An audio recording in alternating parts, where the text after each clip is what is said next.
Welcome to HSRC CONNECT.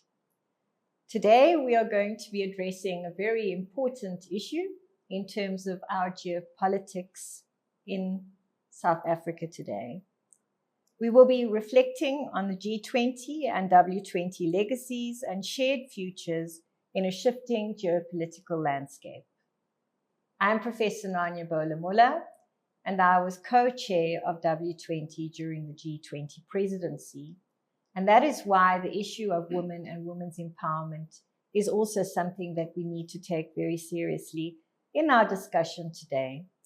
I am also a divisional executive at the Human Sciences Research Council in the Developmental, Capable and Ethical State Research Program. I have important guests with me today.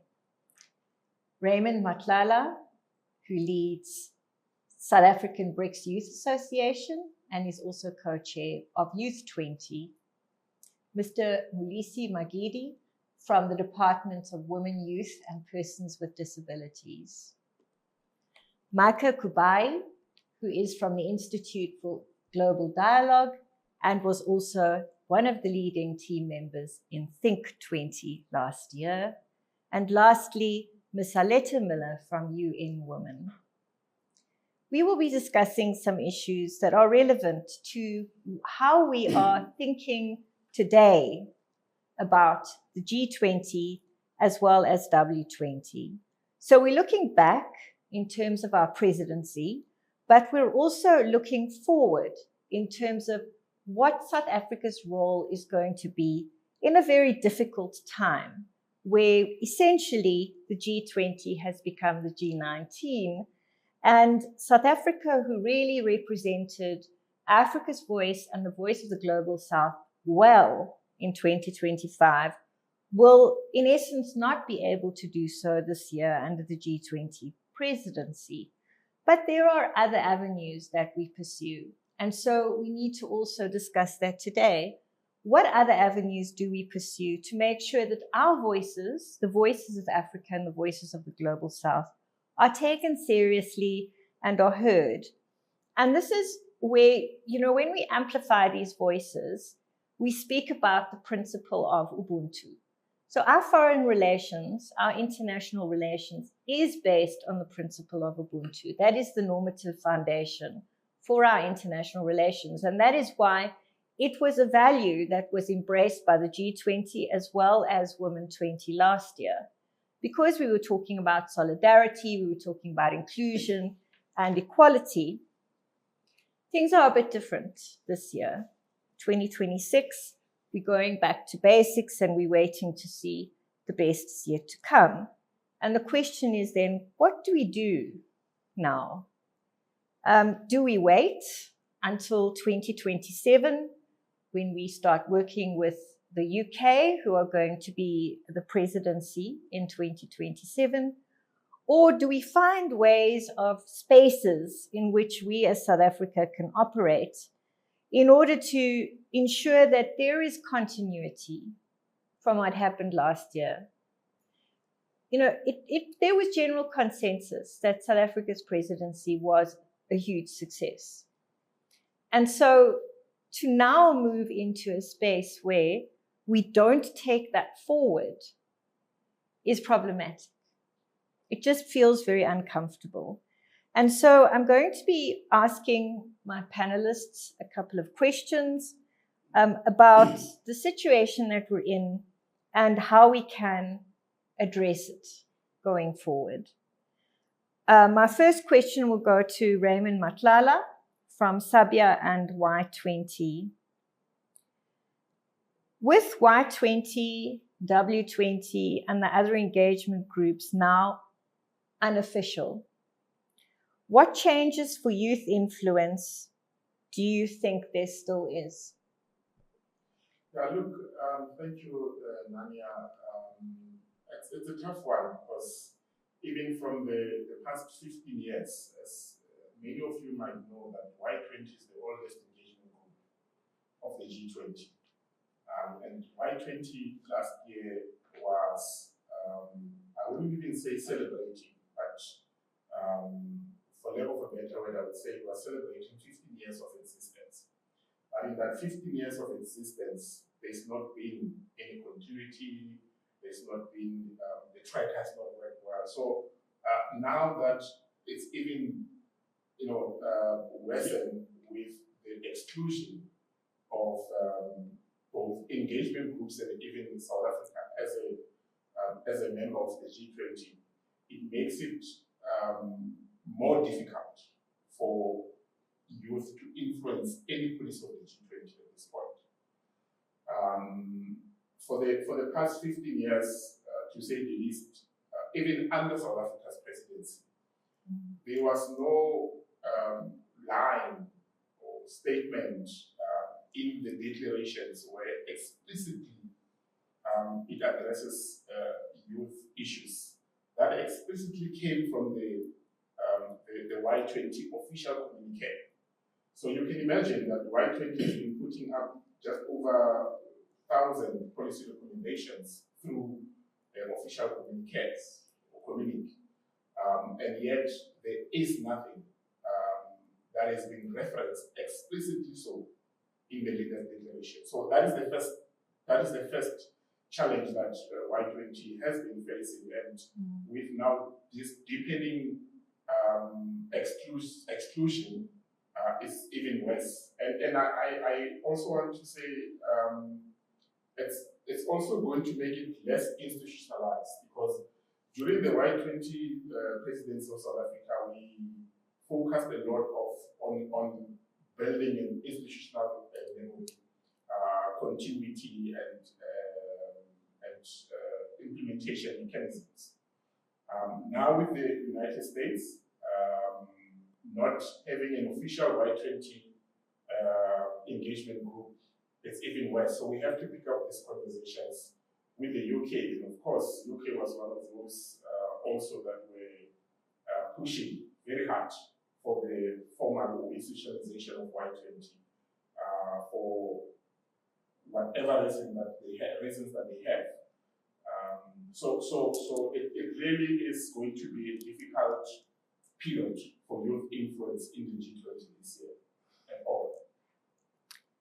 That's a pity. And I think Women 20 is largely in the same kind of situation at the moment, or the same boat. And I wanted to hear about Think 20. Micah, as an expert, as a member of the T20, how do you feel about what is happening and what are the key drivers of the shift away from inclusion, people-centeredness, and multilateralism? And what are the implications for the global South? Thank you so much, Prof, for this question. It's really a huge development in geopolitics. Some of us hold this one view out of many views. Hegemony. Now you're talking about a country that has been hugely influential across the board, culturally, economically, military. That they say that if America sneezes, the whole world catches a flu, catches a cold, and so on. Now, over the last 100 years or so, things have started to change, whether it be as a result of increased globalization and whatnot. You've started to see the rise of other regions, such as the global South, for instance. And with the rise of other regions, it means that the hegemons also then have to start sharing a little bit of that power, a little bit of that influence. What we see today is a US economy that has significant challenges, decreased industrial outputs, decreased industrial space, increased financialization, huge amount of public debt, a lot of problems domestically. And we're starting to see a country that says, okay, fine, we are not liking this particular situation that we're in. We're accustomed to being dominant over hundreds of years of everybody else. We're accustomed to being, the number one, right? Evidence of this. The US ambassador to South Africa, tweeted on X, just now, yesterday or so, that he looks forward to building, very good relations with South Africa for the benefit of the United States based on American exceptionalism. Now, what that exceptionalism actually really is, we can debate that. Some of us do not agree that there's any such thing as American exceptionalism. Perhaps he thinks so, and others, I don't know. And so on. At the Munich Security Conference, you have a Minister of Secretary of State, talking about, the triumph or the glory of colonialism, for instance. You have a White House publishing, a national security strategy in December, that speaks about, the dominant, military, the biggest, finance, all of these things supported by the defense, strategy that was published, just last month, of domination. They see themselves, needing to recapture that lost space, of domination. That is essentially what is happening here. However, this position doesn't seem to be a shared one. EU, for instance, does not necessarily agree with that particular position. And in fact, the EU appears to be emasculated by, the Trump administration. So there are many things, that, the global South, ought to, take, to heart and start, preparing for. Ideas such as, self-reliance, domestic resource mobilization, improving tax collection, investment, in research and development, locally developing, materials, minerals, at source, from the whole, before it gets, to the ship, and so on. All of these are issues that, need to be stepped up, with, a greater agency. That is what the Global South needs to start doing. Partnerships, with the EU, with everybody else, to safeguard multilateralism. The world can't afford to not have a UN-centered, multilateralism. Thank you very much. And, pivoting then to Welisi from the Department of Women, Youth and Persons with Disabilities, what are the practical implications for the department? Last year, you focused on gender equality, the care economy, financial inclusion, gender-based violence and femicide. And so what are the implications for you and your work on gender equality? Thank you very much, Prof, for the opportunity to really engage and have this dialogue this afternoon. But let me, from the onset, really to convey the greatest appreciation from my Acting Director General, Mehranji Reddy, who could not make it to be here this afternoon. I think we really appreciate this opportunity for having this conversation on multilateralism and also the issue of the whole implications after the post South African presidency on G20.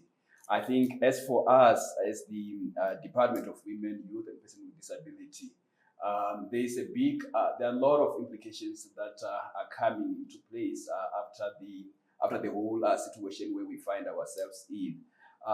Last year, during our presidency, we had focused our presidency in terms of three major priorities. The first one being the care economy, which then talks to both paid and unpaid care work.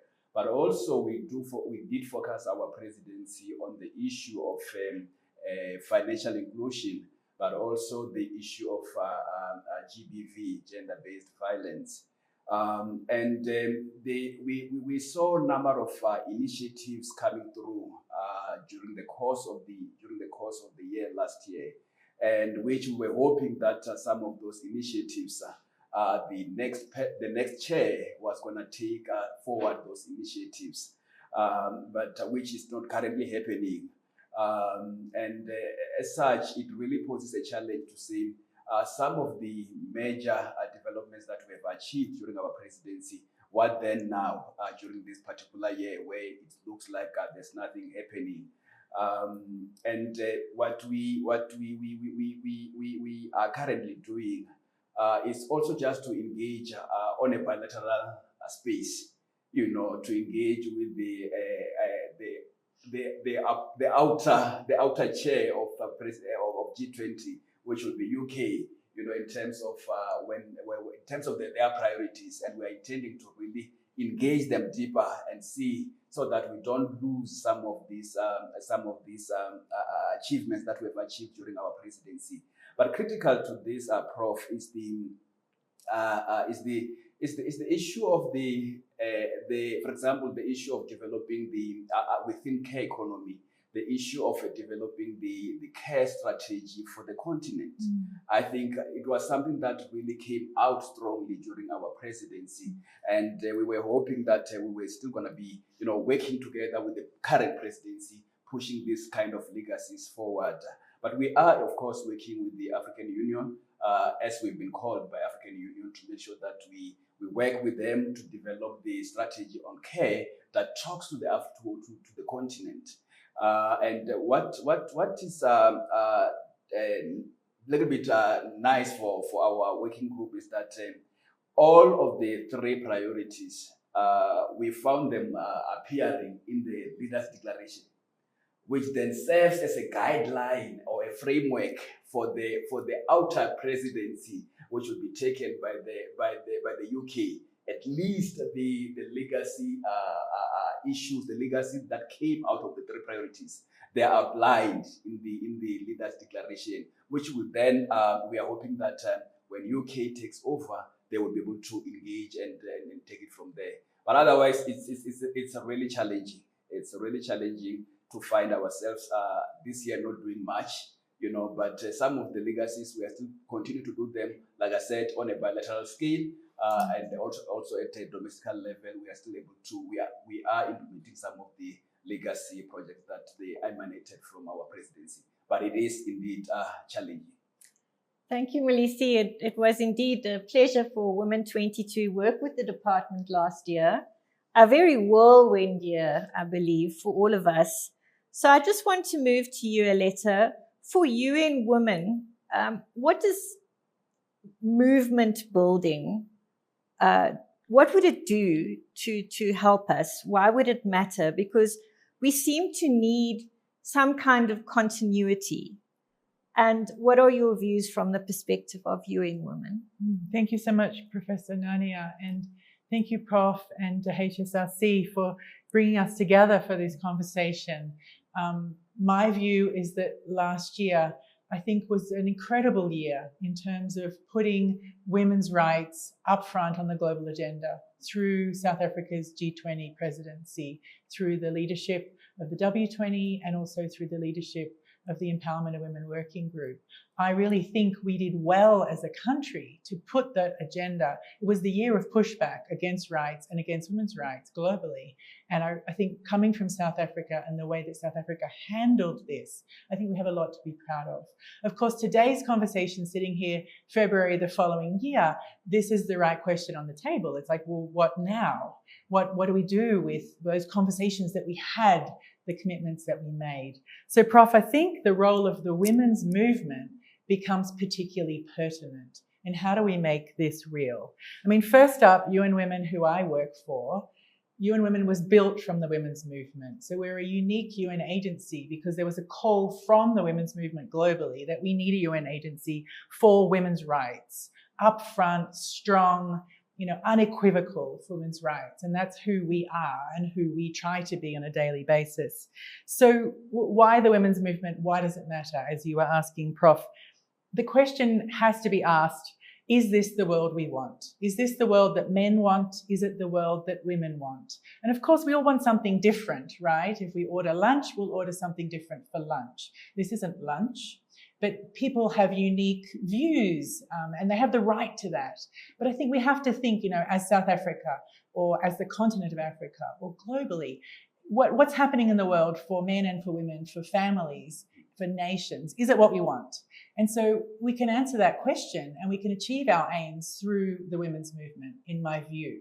There's a powerful mechanism that, you know, 3 of us can join up and find people from other parts of the world and say, we're going to demand this, and we're going to demand it through multilateral mechanisms, for example. W20 is one of those powerful mechanisms. It's not the only one. So it is a powerful mechanism, but there are many. I think the point I want to make about the women's movement is not just talk. It's not just advocacy. We have to have infrastructure for equality in order to really use the power of any movement, youth movement, for example, and certainly for the women's movement. What do I mean when I say infrastructure for equality? So funding, institutional support, I mean, core resources for women's organizations is such a difficult issue in any context, including in South Africa. You know, we, including UNOMIN, we will fund women's organizations to do a project, but who's funding your rent? So this is a big issue, and it's an institutional issue. So movement building is not just about talk. It's about action. So infrastructure for equality includes access to decision-making spaces. There's something I think was done well in South Africa's presidency of the G20, was access to decision-making spaces, was people having seats at the table. And look at who we're representing in this forum. Each of us having a seat at the table and being able to speak for our constituencies. I think infrastructure for advocacy, we think about protection against backlash. So protection for example, women human rights defenders. This is part of making movement building real. And access to global solidarity networks. So very soon, many of the women's movement globally will gather in New York for CSW. This is a key moment in movement building. Of course, it's about governments, but it's also about civil society. And so my view this year, 2026, is we use the spaces that we have. We as civil society, we as governments, we as the UN, we use the spaces that we can, and we carry forward the good work that we achieved together here in South Africa in 2025. Thank you very much, Shaletta. And it's good news in a sense, you know, because we have these other avenues that we can pursue and rely on. But again, let's go back to the importance of this kind of multilateralism. So, Raymond, what are the other avenues that the youth will be exploring? Thanks for that question. Look, as part of our presidency, we have established a legacy project, which is the Y20 Alumni Association. But that is also still a bit limited because of the pushback from some of the member states on the institutionalization of Y20. So what we are hoping to do is really to use national networks that will strengthen these conversations and take the discussion forward. We aim to launch to have a full launch of the Alumni Association around about March, where we then even going to start with the activities, because what we also want to do there is to take a little bit of stock. I spoke about the over 1,000 policy recommendations that has never been implemented or even seen the light of expression in the leaders' declarations. So those are some of the engagement that we'll be looking at. Of course, last year we've also focused a lot on working groups' inputs through the policy process. And of course, because of the limitations of the declarations and all of that, not all those inputs find it to our outcome document, which at this point it was the chair summary, because again we couldn't, not that we couldn't reach consensus, we had reached consensus on the matters of principle of the 5 thematic areas. The only point where we could not reach consensus is to institutionalize Y20 for better continuity, for implementation, and of course for tracking and monitoring of those fundamental issues. So what we have done is to ensure that at least we put this alumni association in place. I've had colleagues from other member states, that have been asking me whether the alumni association is only exclusive to South Africa, and my immediate answer is no.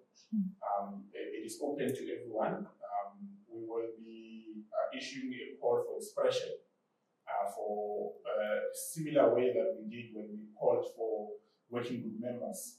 We had opened up to the globe, and we had received applications from all around the world. And for the first time, something like that was done, and the Y20 South African leadership even had to go and answer for why did we open up Y20 to the world. Those were ridiculous questions that we had to answer.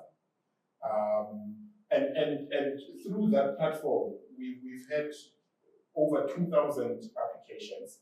Those 2,000, about 700 of them it's organizations. So they've got a constituency somewhere that we could reach, and the remainder was individuals, of course. And of course, these individuals also operate within the social capital. They don't have organizations, but they have social movements that they're working with in their respective communities.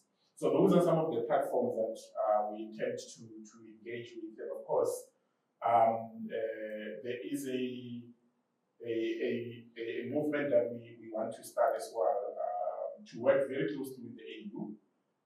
We have engaged the African Union last year, even agencies of the Commission, NEPAD, which is based here in South Africa. So those are some of the platforms that we at least anticipate that we will use until we see the end of this presidency and we re-engage with the United Kingdom. Thank you, Raymond. Micah, the AU is still a member of the G20.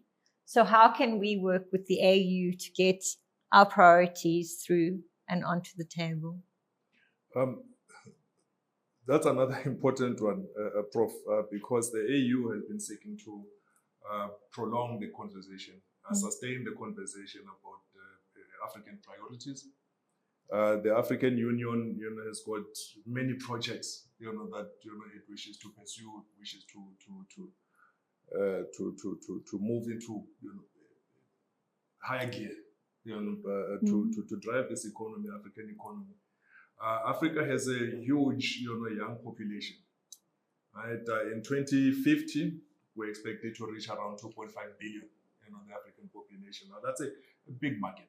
Now you can imagine the African population, combined with the rest of the global South.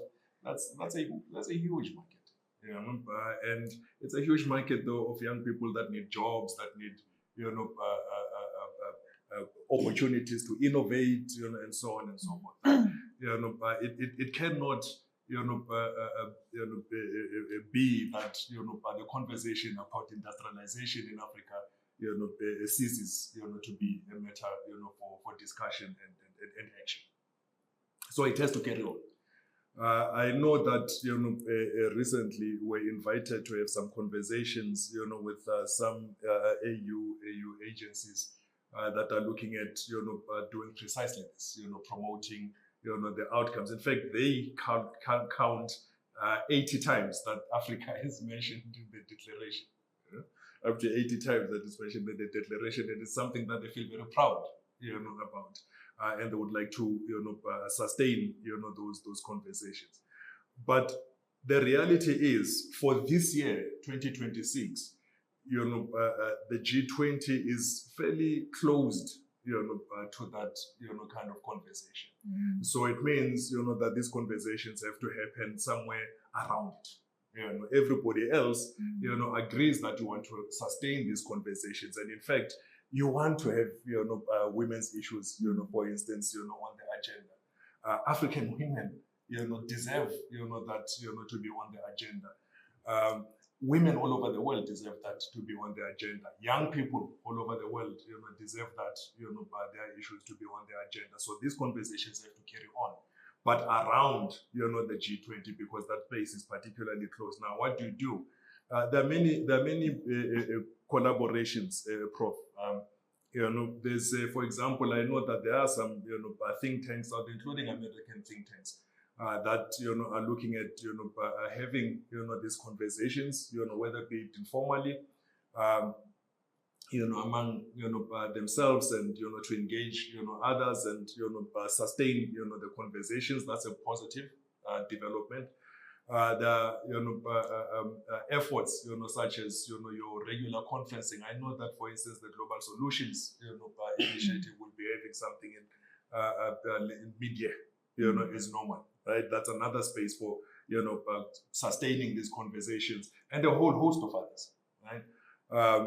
Every year there are, a lot of, opportunities to sustain dialogue, and so on. We have to make sure that all of these issues, find, expression in those particular spaces, make as much noise as possible.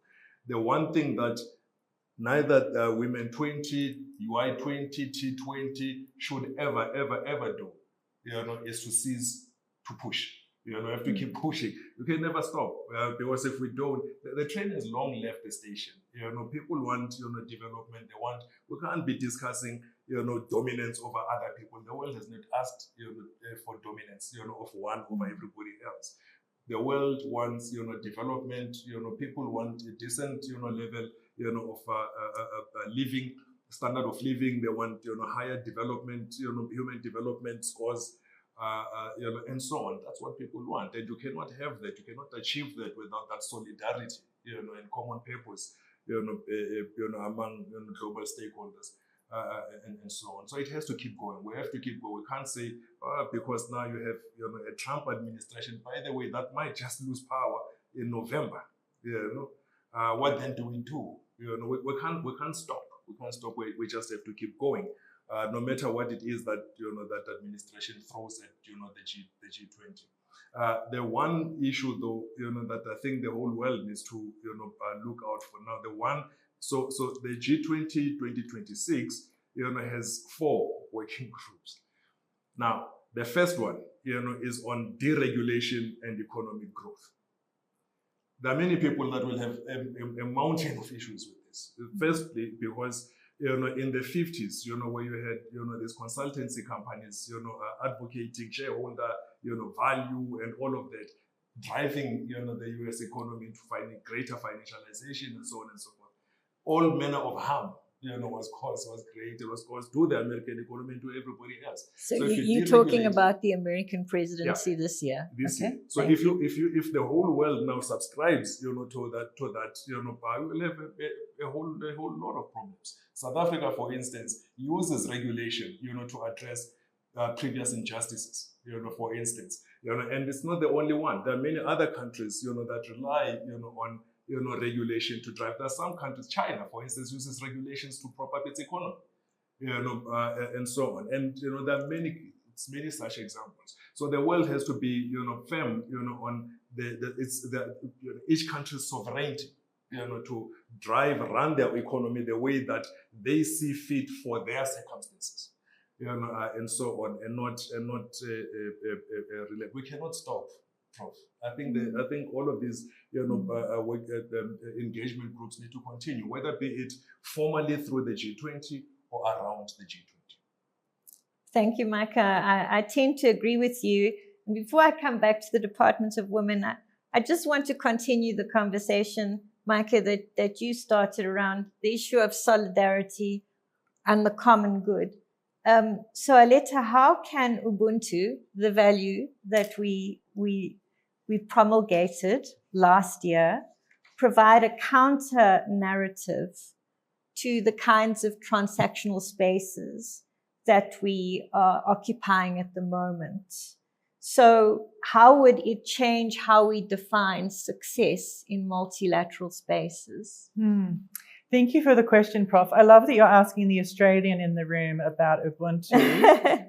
But fortunately, I'm well informed by my colleagues, and I've lived in South Africa for long enough to understand Ubuntu reminds us a person is a person through other people. And I think the key is that Ubuntu forces us to move beyond technical fixes. It moves us beyond the bureaucracy that we, as the UN, for example, often get stuck in.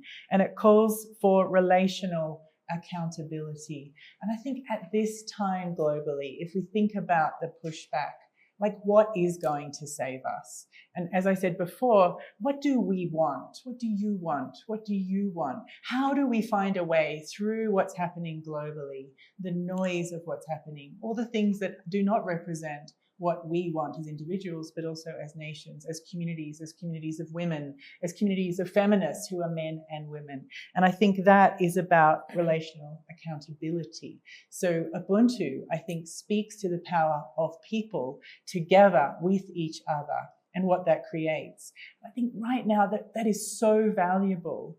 I've never thought so much about multilateralism as I did in 2025. I think I'm someone who's worked for the UN for 20 years or whatever, but I have never actually really deeply thought about what is multilateralism and why does it matter. And I think it is about relational accountability. It is about Ubuntu. It is about, we're not going to build a wall around our community or our country to benefit us at the expense of all of you. What we're going to do is we're going to be bigger than that. And we're going to say, oh, you want peace as well. You want prosperity. You know, I have wheat and you have beef, and we could both do better together. So I do think multilateralism fundamentally is based on the concept of Ubuntu. I think it is about people. So I do think that the answer is predictable, but I think the answer right now for humanity is to knuckle down on multilateralism and say we refuse to build a physical nor a psychological wall between us and everybody else. We will only truly benefit in achieving what we want, what each of us want, if we can do that with other people together, if we can break down those walls rather than build them. And I think this year, 2026, is when we in South Africa translate that globally in our various roles. And how do we really use the rights agenda? As an international person who lives and works in South Africa, it's a privilege to see the rights agenda that is so central to who South Africa is as a nation, who South Africans are as people. And we saw that in G20. We really saw that front and center.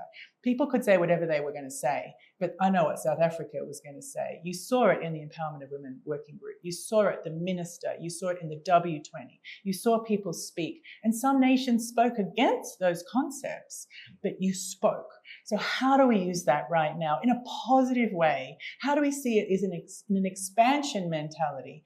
We can talk about what we're not part of in 2026, but there is so much that we are part of in 2026. And I think the power of people to people and us being greater than some of our parts is key to the way forward. It really makes me think a lot about last year as you speak, Aletta, and the way that South Africa did stand by its principles. And I think that made us all feel very proud. And so this kind of shifts, these kinds of shifts that are happening now are slightly disappointing in that sense. But so we had outcomes in the declaration, Mulisi. But some people don't think that the outcomes are important. They think about how the outcomes are translated into domestic reality. So you had 3 priorities.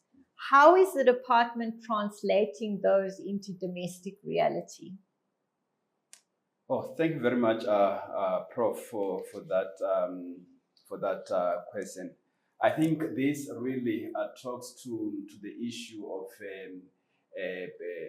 localizing what we have agreed at the international or global space. Yeah. And at this particular instance, we're talking about the outcomes, the outcomes that we've agreed on during our G20 presidency, which was a global space. And the question is, how do we localize this and make sure that they come to a reality to the people who are on the ground? I think starting from the first priority on care economy, you will remember, Prof, that I indicated earlier on here that one of the something that came out of those deliberations, it was the development of the care strategy. At the continental level, wherein the African Union is working with us to make sure that we develop the continental position that talks to the care economy that will be then assist people, women and girls within the continent. But in addition to that, as the department, we are also initiating the national care strategy, which is something that we did not have before G20. But these discussions of G20, the deliberations that we were embarking on throughout the year, they have really emanated to something that we can now say we are going to have a care economy strategy in the country, something that we did not have. And I think that also then guides, the women who are like on the ground, women who are at the rural areas, who sometimes we don't even value their work. We don't even count their work, but out of these guidelines, then we are able to value what women are doing, both from the urban space, but also from the rural area where people are not really exposed to this. And I think something that we are also doing, Prof, is South Africa has really elevated the issue of positive masculinity as a prevention lever by mobilizing men and boys and engaging harmful norms. So that's something that we have during our presidency, which we were emphasizing, and we had a number of initiatives, and we are continuing with those initiatives. Say, for example, at the boys' campaigns at schools, we run those campaigns to promote the issue of positive masculinity. We have done so during our presidency, but it did not stop. And it's not going to stop because our presidency is done. We are continuing with those engagements to ensure that people on the ground, they know about these issues around GBV and they become more responsible. From the young age, as young boys, they are able to talk and articulate about these issues and defend young women and young girls who are affected by the issues of GBV. And maybe lastly, Prof, is the issue of the financial inclusion. I think something that was amazing for us really during our presidency. Is the partnership that we managed to forge with the banking sector, for example. When it comes to the issue of addressing the financial inclusion of both women and girls. And we are still continuing with this kind of partnerships, to make sure that we build on the legacy that we have started during our presidency. We want to make sure that our people, even from the disadvantaged areas, they are still able to benefit from the partnerships that we have already forged.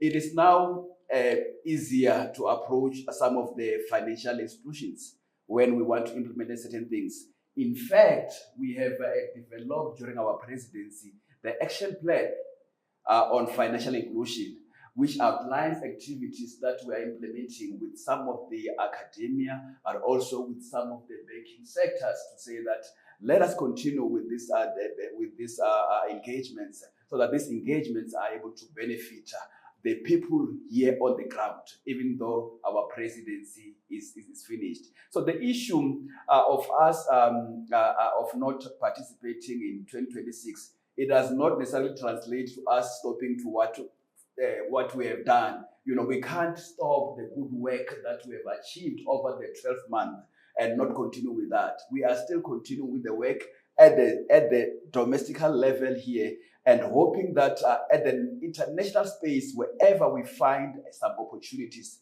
we are able to advocate for this. I'll talk just one example before I can conclude. The issue of within the multilateral platforms where we participate in, like in the UN CSW. That's where we won't stop talking about what we have achieved. The gains that we have obtained during our presidency on gender equality. We won't stop talking about this even when we go to those global platforms. In fact, even this year, we will also be participating, and we won't stop talking about these benefits. Even there are those kind of pushbacks and all that, but we are still saying we continue the same legacies that we have started from the G20 space, but we are taking them to other platforms. And by the way, South Africa is still a member of G20.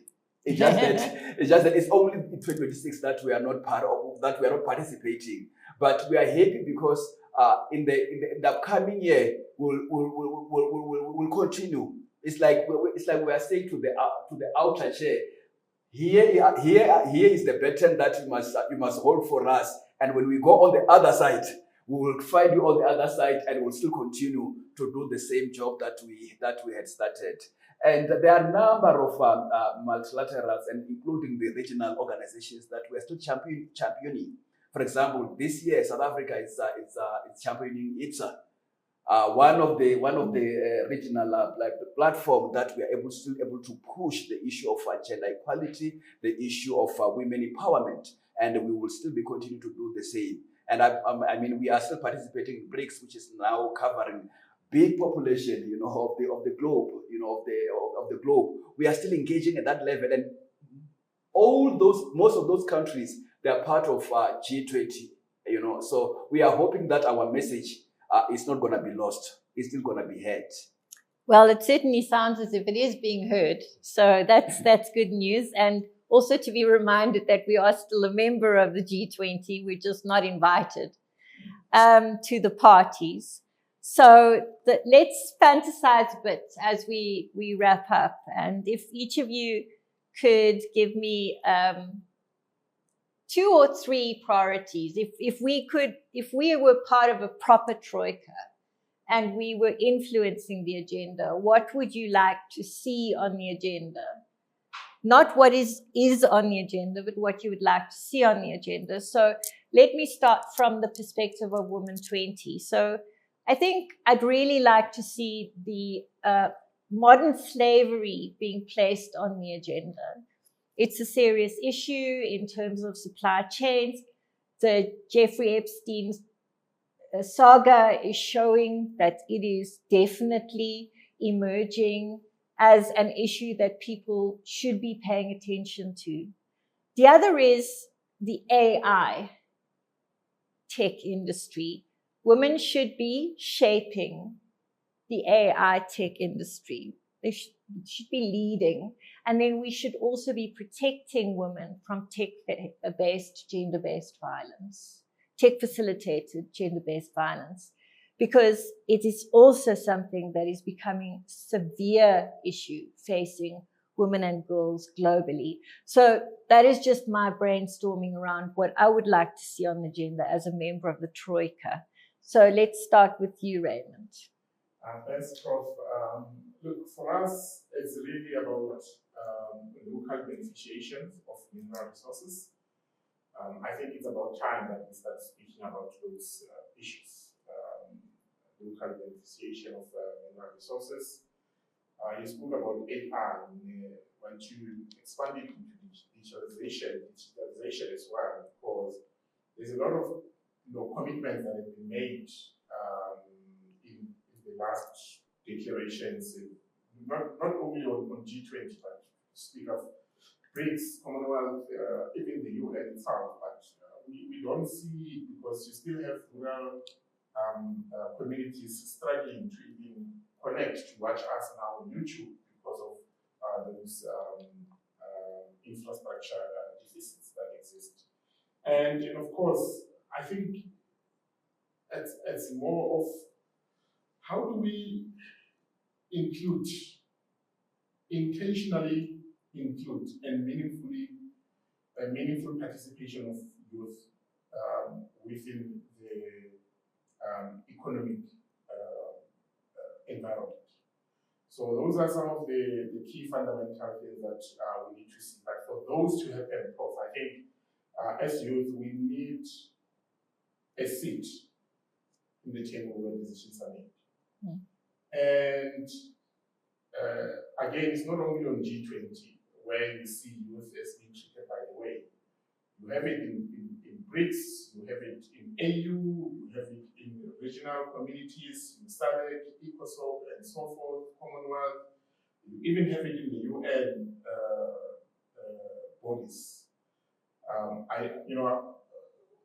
The UN used to have a youth envoy that governs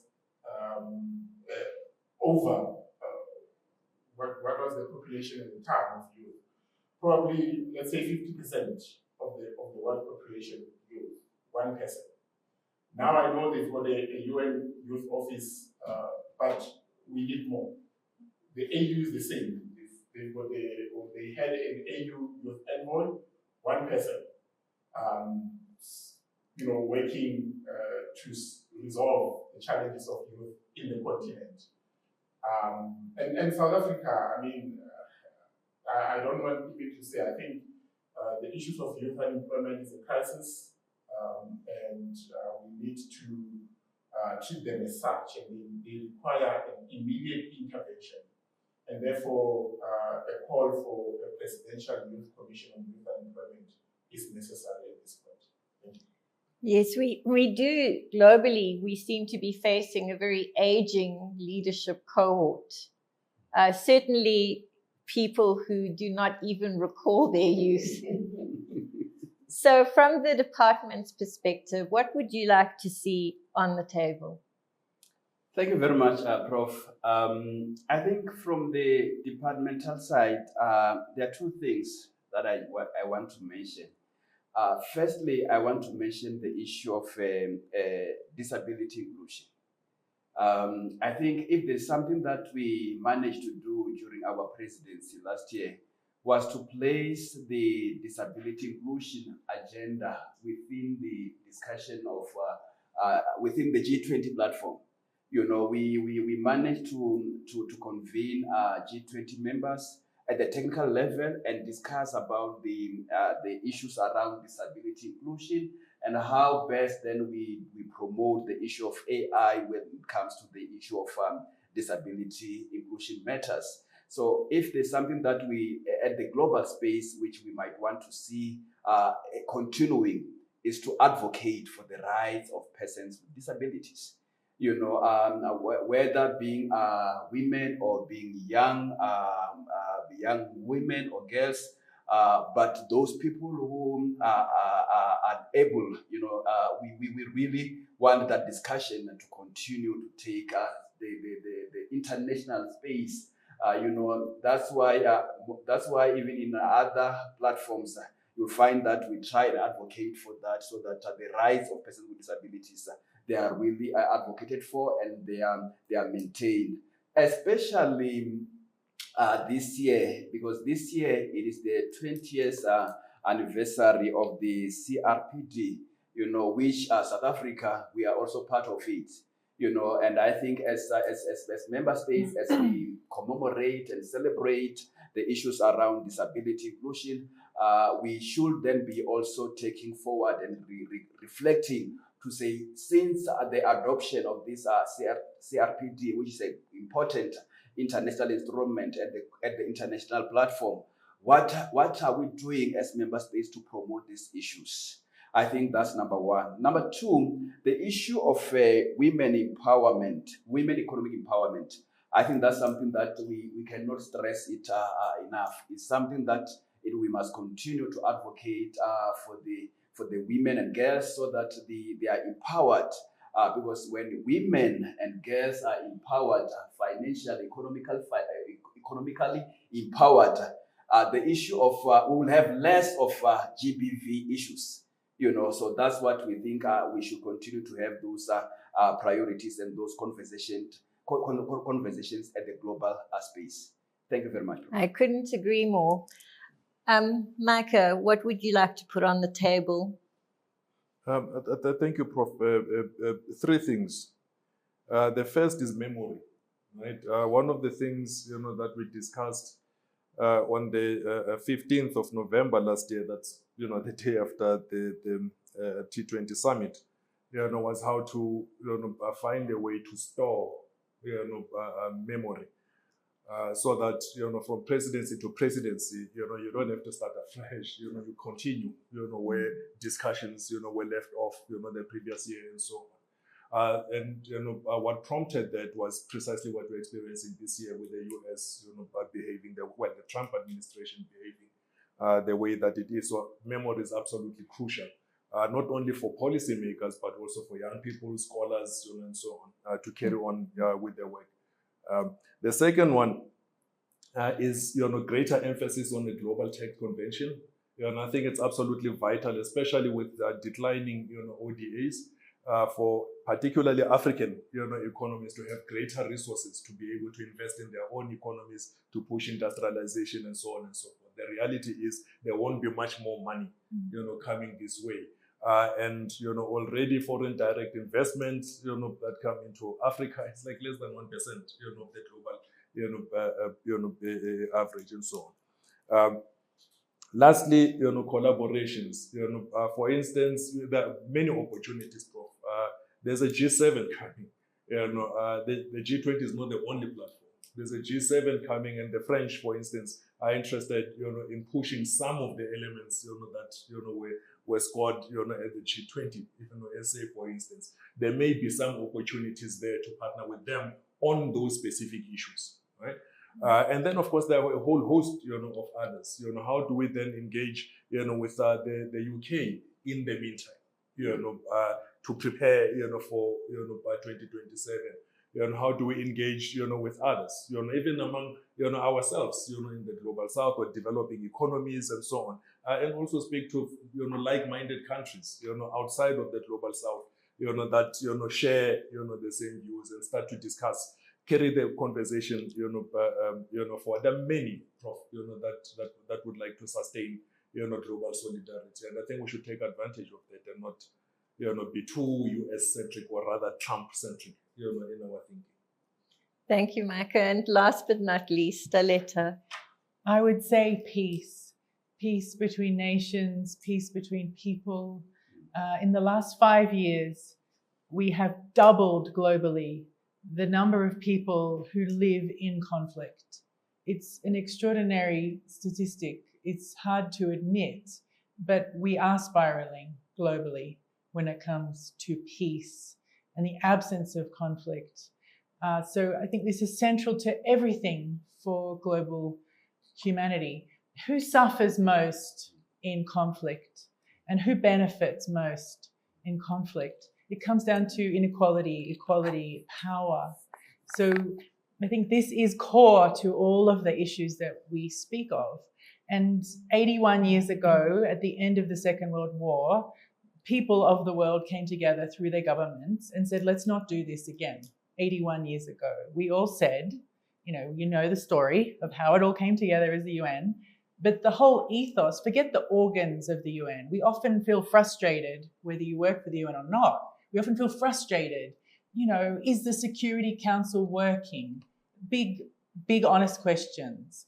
But to me, and I know I work for the UN, but to me, we are the UN. We are. So often people confront me in different parts of the world and say, what are you doing? And I think to myself, well, what are you doing? What are we doing? We have to make it work. And I think we have to drop some of, the things on our lapels and come to the table together and say, is this really what we want? Because we're kind of going backwards right now globally. Some of us are not. Some of us are doing very well, and thank you very much. And some of us are benefiting. So I think fundamentally, we have to think, forget the organs of whatever multilateral forum it is we're thinking about, whether or not it's the G20 or BRICS or the UN or whatever it is. But how do we come together so that we all benefit? Because it's going in the wrong direction right now. But it's not too late. We do have an opportunity to stop with the individualism, whether it's in our own communities or whether it's nationally or globally. We have an opportunity to recommit and to come together and say, okay. But I think to do that, we have to have a rights agenda, because we have to think, well, who isn't benefiting from the current situation? And that obviously is the quandary we have, is the quandary of power behind the conflict. And if some people are benefiting from this happening. But I would say predictably that to me, the UN is the great dream for humanity. It's a dream I still deeply believe in because I believe in people. And I believe we still have an opportunity, you and I, us and the neighbors, us and the people on the other side of the world, to come together and to say, let's make it better for everyone.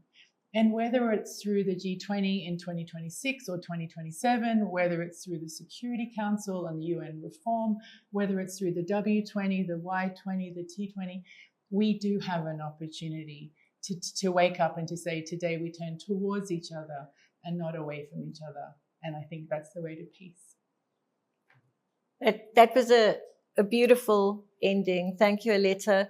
I think that there was a few messages that came through today, and I want to thank my fellow panelists, but also my friends. And that is really don't stop. Work within the current multilateral system and ensure that the voice of South Africans, Africa, and the global South is not silenced. The voices are not silenced. And so we continue with what we have started. And we do that in myriad different kinds of ways. But the importance is that there is hope, and that hope is necessary for us to have peace.